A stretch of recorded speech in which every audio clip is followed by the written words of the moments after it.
Classificação indicativa. Livre para todos os públicos.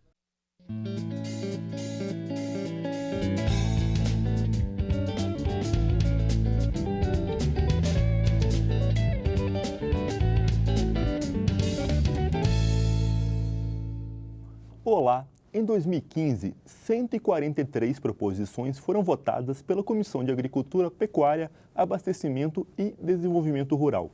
Foi o período mais produtivo do colegiado nos últimos 4 anos.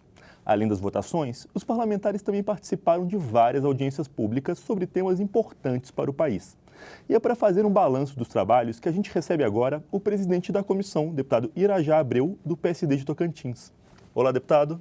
Olá, tudo bem? Bom, bem-vindo à Palavra Aberta. Obrigado, é sempre uma alegria poder participar aqui do programa. Prazer é nosso, deputado. Deputado, foi um ano bem produtivo para a comissão, né? É verdade, o ano de 2015 foi um ano bastante dinâmico e bastante ativo, em que os deputados, são mais de 54 membros titulares, puderam participar ativamente. E o resultado foram esses números que você apresentou. Foi o melhor desempenho, na verdade, dos últimos 20 anos da Comissão da Agricultura na Câmara Federal.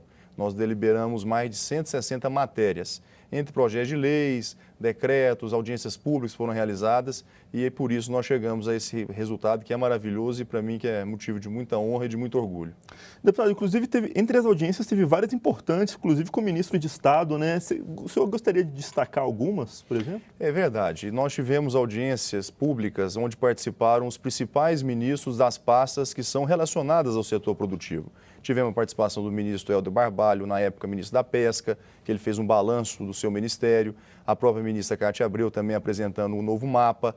Trouxemos o ministro da Justiça, que falou um pouco dos conflitos indígenas entre produtores indígenas em vários estados do Brasil. Trouxemos também a ministra do Meio Ambiente, e além dos presidentes de autarquia, como o Maurício da Embrapa, o presidente da Conab, presidente do INCRA, Maria Lúcia, que pôde participar, o ministro Patrus Ananias do MDA. Então foi realmente um ano em que nós tivemos a presença de ilustres visitantes, de ilustres convidados e que, portanto, qualificou mais ainda o debate nas audiências públicas. Foi um ano realmente bastante ativo.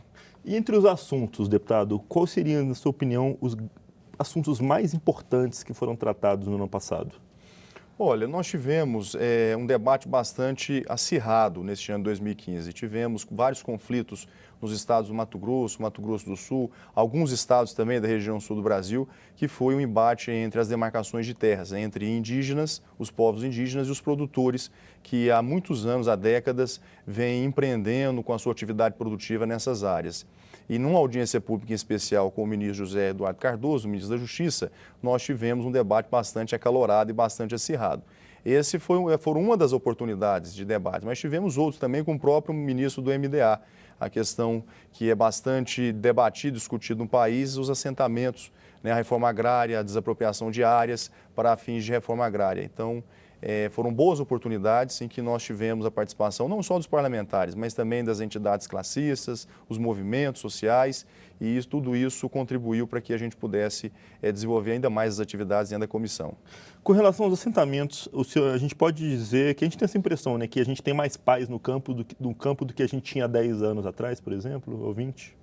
Olha, a verdade é que nós tivemos foi um movimento contrário. Nós tínhamos uma grande população na zona rural e com esse êxodo rural a maioria das pessoas mudaram para a cidade. Mas o agronegócio, a atividade produtiva ao longo desses últimos 40 anos cresceu exponencialmente. Nós tivemos um crescimento da ordem de 320% na produção durante esses 40 anos e só crescemos em área produtiva 157%.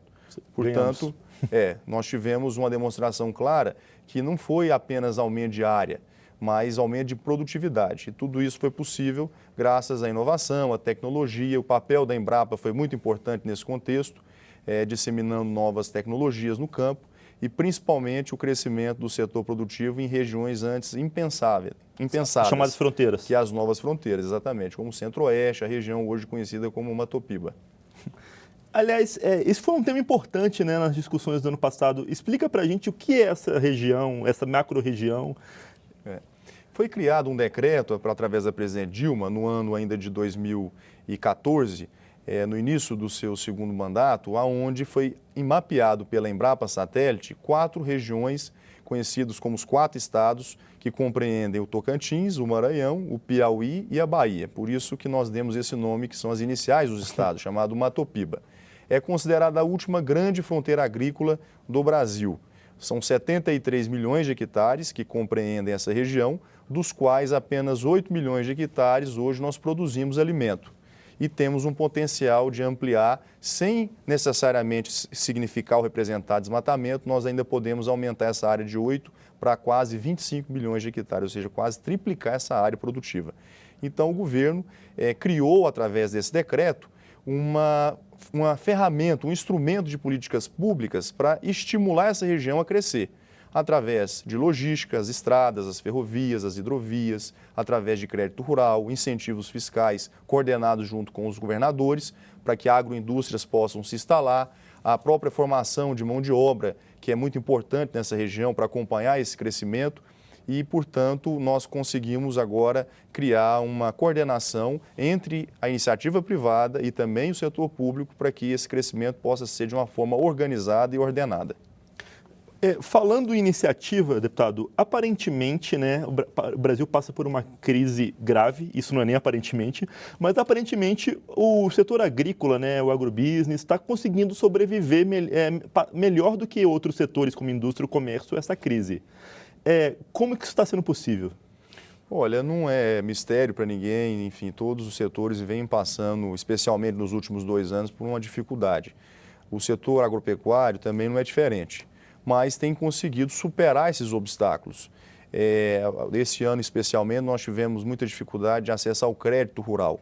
Os bancos, tradicionalmente, que operam no agronegócio, têm estancado os recursos para financiamento de custeio, para investimento para esses produtores, e esses produtores não se veem em uma outra condição a não ser buscar o crédito oficial, que é fornecido pelo Banco do Brasil, pelo próprio Banco da Amazônia, o Banco do Nordeste, mas que também tem os seus limites. Então, portanto, nós tivemos alguma dificuldade em relação ao acesso a crédito. Nada que isso interferisse no resultado da produção agropecuária no Brasil. Pelo contrário, todos os anos a produção brasileira, segundo a própria Conab, vem aumentando, vem ampliando. Sim. Este ano, de uma forma mais tímida, em função dessas dificuldades, desses entraves, associado também a algumas regiões pontuais do Brasil que tiveram problema com intempéries, com falta de chuva, ou em alguns casos excesso de chuva também. O sul, né? A região sul. Essa região do Matopiba, nessa safra agora 2017, tem sido bastante castigada, mas pela falta de chuva, a redução de chuva, e deveremos ter uma quebra de safra nessa região.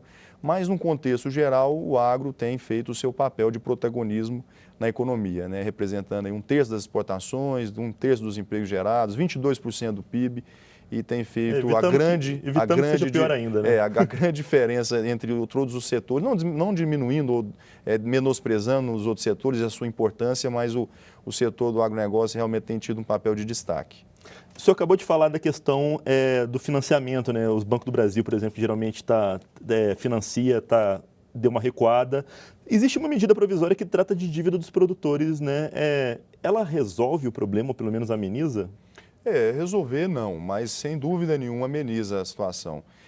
Agora mesmo, esse exemplo que eu dei na região do Matopiba, de produtores que tiveram quebra na sua safra, é da ordem de 50%. Nossa. É inevitável uma discussão para que eles possam ter condições de recuperarem esse prejuízo. Isso significa necessariamente, em alguns casos, a prorrogação nos prazos de pagamento dessas linhas de crédito, de custeio principalmente.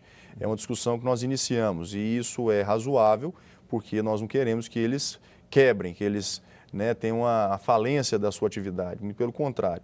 Mas é uma situação que nós precisamos enfrentar, e o governo, sem dúvida, tem que ter a responsabilidade de poder conduzir isso da melhor forma possível. Então, nós estamos discutindo com o Executivo, o Legislativo, o Executivo, as instituições financeiras, a possibilidade da prorrogação do prazo de pagamento dessas linhas de custeio de investimento agropecuário. E para encerrar, né, que nosso tempo já está acabando, deputado Irajá, qual é o grande desafio da agropecuária para 2016 aqui no Congresso? Qual é o grande objetivo? O que seria muito bom se fosse alcançado? Olha, nós conseguimos grandes avanços especialmente nos últimos 6 anos. Tivemos a aprovação do novo Código Florestal, que foi uma medida extremamente necessária e importante. Tivemos a ampliação do crédito, do Plano Safra conhecido. foi também da maior importância para que a atividade continuasse plena e em desenvolvimento.